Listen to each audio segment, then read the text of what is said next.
Hello friends, and welcome to my Fellowship Dungeon Guide series where I cover everything you'll need to know for a dungeon from priority kicks to boss mechanics. One thing to note is in Fellowship, enemies gain additional abilities starting from Adept League or higher, which we will be sure to cover. Before we get started, I just wanted to shout out Fellow's Guide, which is an awesome community-built tool dedicated to Fellowship where you can craft builds, plan talents, and much more. Check out the link in the description below. And now let's look at the adventure Urrak Markets. Or is it Urrak Markets, where it's a little bit more of a Spanish twist where you're rolling your R's? First thing to cover are the pathing options, and Urrak Markets is pretty complex. This adventure is both vertical and non-linear, as the entire dungeon is basically this giant ring. The boss is located directly in the center of this arena, and you can choose to fight them before you even do your first pull of trash if you really wanted to. Or maybe you choose to fight them when you have your first set of ultimates available. I think there's a lot of room for creativity with this dungeon, so I'm interested to see what happens. Now let's cover the more notable mobs in the dungeon and what you need to look out for. The first mobs you're likely to see are the Urrak Slavers.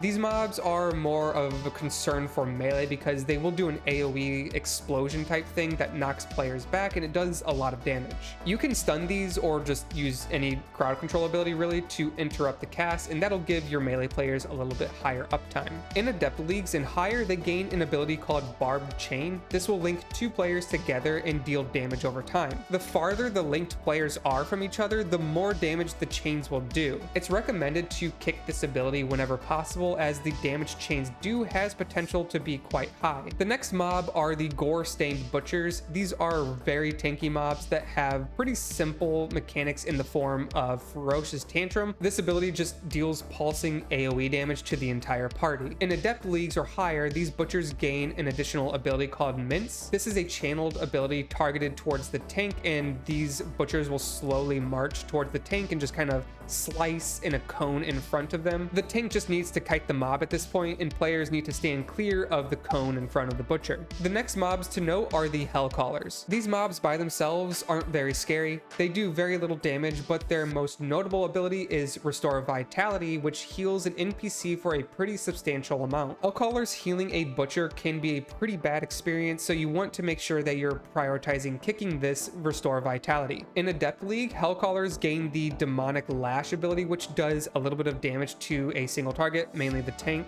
This ability doesn't seem to be doing that much damage, so as of right now, you don't really need to concern yourself with kicking it over Restore Vitality. Next up are the Desecrators, who are these goat archer mobs. They will mainly auto attack the tank, but they also have a channeled ability called Volley, which will spawn these circles under players' feet, and it deals damage if you stand in the circle. Volley can be interrupted if you're using crowd control effects, which might be nice during moments of intense healing. In Adept Leagues, they gain the Infernal Explosion ability, and this is going to spawn a bomb around the furthest player, and if nobody is standing within this circle that the bomb spawns when it detonates, then the whole group is going to take a massive amount of damage. Otherwise, if a player is within that circle, that player takes a little bit of damage and then they get knocked in the air. One player must always be soaking these. Horned Seers are probably the highest priority mob to control in this entire dungeon. These are caster mobs that will spend a lot of time casting Pain Bolt, which does a high amount of single target damage. They will also cast an ability called Orb of Blood, which spawns a red orb that slowly drifts towards a targeted player. If hit, the player will take damage and receive a debuff that increases damage taken. This debuff is quite nasty, but it can be dispelled by the healer. The orbs themselves are very easy to dodge, but it can be pretty hectic to see them in the middle of a big pull, so basically use your kicks at your own discretion. Once you reach Adept, these mobs gain the ability called Sanguine Offering, which should definitely be kicked. While they channel this ability, they will summon several blood orbs, which tend to function the same way as their actual Orb of Blood ability, but in this case, it's just spawning more of them more rapidly, and so there's a lot more to worry about in this case. This should be a high priority kick for the rest of the group. Another caster to be aware of are the Urrak Witches. These mobs will spam the Mossfire Bolt ability, which deals damage to a single target. This kick is pretty low priority though. They also have a casted ability called Grasping Vines, which sends out roots towards a target. This is a really hard ability to read who it's targeting, but there's usually some roots that kind of grow towards a specific player. Once the roots reach that player, they will spawn a circle of vines that will deal damage and slow players within that space. If you know that you're being targeted with this ability, you can step away to bait the cast, in which case this ability isn't very scary, or you can just kick it in order to retain uptime. Once you're in Adept, these witches gain the Jungle Rot ability, which is a party-wide damage over time effect, and this effect can be dispelled, but the damage can be pretty dangerous, especially with all this other priority damage that's going on. And finally, just as a little note, while you're going through this dungeon, you will see these totems everywhere. Don't be tricked, you don't have to kill these totems to unlock the boss or anything like that. Defeating these totems is pretty simple,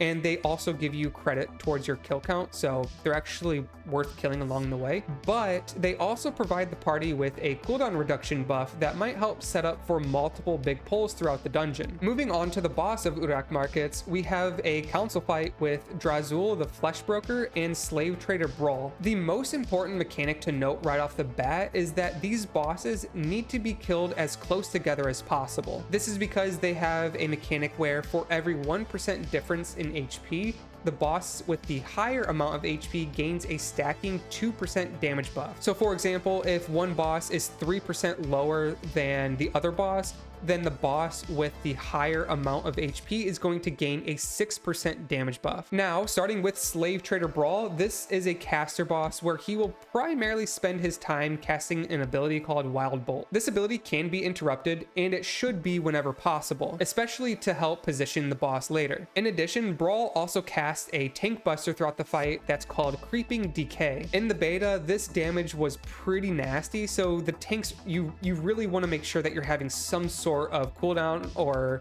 defensive running when this cast is going off. Healers, if you can preemptively put some sort of shield or damage reduction on them, also do that for this cast. Finally, Brawl has one very important mechanic called Wild Root Thorns. When this ability is cast, a target is selected at random and a circle will form around them. After the cast is complete, a patch of thorns spawns where that circle was, slowing players and dealing damage to them while they stand within that zone. Positioning these thorns is very important for another mechanic later on, and usually you want to position the patch of thorns somewhere around halfway between the edge of the arena and the center of the arena. You want to always be fighting around these vines whenever possible, not inside of them, just in that vicinity. Now moving on to Drazul, this mob does a lot of physical damage in the form of Ferocious Tantrum, which will deal pulsing AoE damage to all players. Throughout the fight, Drazul will also use the Conjure Scythe ability, which targets a ranged player and it spawns a blade that spins and slowly moves in a line towards that player. The blade will continue on passing the player and then eventually bouncing off the wall where it once again bounces back towards the players. Getting hit by the scythes will do a lot of ticking damage, but it also applies a bleed effect on players, so you really want to avoid these at all costs. Periodically, Drazul will cast an ability called Vortex. Listen up now. This ability is very important. The boss will jump to the center of the room and begin casting this Vortex ability. Once his cast bar fills, he begins spinning and the vortex channel will begin, in which case he starts to pull all conjured scythes and players towards him. If a player is pulled into the center of the room, you're guaranteed to die. In order to stop yourself from getting pulled in, players must stand within the patch of vines spawned by Brawl. After Drazul finishes the vortex channel, the patch of vines then turns into like a poisonous cloud that you no longer want to be standing in. After you reach Adept, the bosses gain one new ability, and if you remember the bomb ability from the Desecrators, well, this boss also gets access to it. Periodically, a bomb will fall near a ranged player, and that player must stand in the circle in order to soak the explosion, or else it probably deals a lethal amount of damage to the party. These bombs do knock players back, so just be aware of your positioning so you don't accidentally get knocked into these conjured spinning scythes. And that about wraps up this guide on Urrak Markets. Let me know in the comments if you feel anything was missed. But this was GooberTroy. Thanks for watching, and I hope you all have a great day.